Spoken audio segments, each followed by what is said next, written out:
નમસ્કાર મિત્રો, અમારી આ ચેનલમાં તમારું સ્વાગત છે। આઈપીએલ ફ્રેન્ચાઇઝી ગુજરાત ટાઇટન્સના 4 મોટા ખેલાડીઓને લઈને એક ચોંકાવનાર સમાચાર સામે આવ્યા છે। શુભમન ગિલ, રાહુલ ત્રિવટિયા, મોહિત શર્મા અને સાઈ સુદર્શન તરીકે 4 ખેલાડીઓના નામ સામે આવે છે, જેમને 450 કરોડના ચીટફંડ કૌભાંડમાં ધરપકડ થઈ શકે છે। આ સમાચાર સામે આવ્યા બાદ ક્રિકેટ વિભાગમાં હંગામો મચી ગયો છે। ત્યારે મિત્રો, મળતી માહિતી અનુસાર આપને જણાવી દઈએ કે ભારતીય ક્રિકેટર શુભમન ગિલ, રાહુલ ત્રિવટિયા, મોહિત શર્મા અને સાઈ સુદર્શન જેવા 4 મોટા ખેલાડીઓ વિરુદ્ધ 450 કરોડ રૂપિયાનો ચીટફંડ કેસ નોંધવામાં આવ્યો છે અને તેમને ટૂંક સમયમાં ધરપકડ થઈ શકે છે। તપાસ એજન્સીઓના રોકાણમાં છેતરપિંડી કરનાર ભૂપેન્દ્રસિંહ ઝાલાની પૂછપરછ કરવામાં આવી ત્યારે આ મામલો પ્રકાશમાં આવ્યો છે। તેને ખુલાસો કર્યો કે 4 ક્રિકેટરોએ રોકાણ કરેલા પૈસા પરત કર્યા નથી।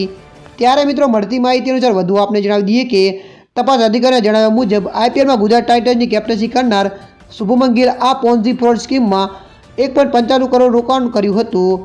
તેમના સિવાય અન્ય 3 ક્રિકેટરોએ તેમના કરતાં ઓછું રકમનું રોકાણ કર્યું હતું।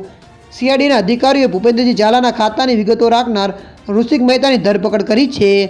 ત્યારે મિત્રો, હાલ માટે આટલું। મળીશું નવી અપડેટ સાથે। જો વિડીયો તમને પસંદ આવે, લાઇક, શેર અને સબસ્ક્રાઈબ કરી નાખજો। ધન્યવાદ।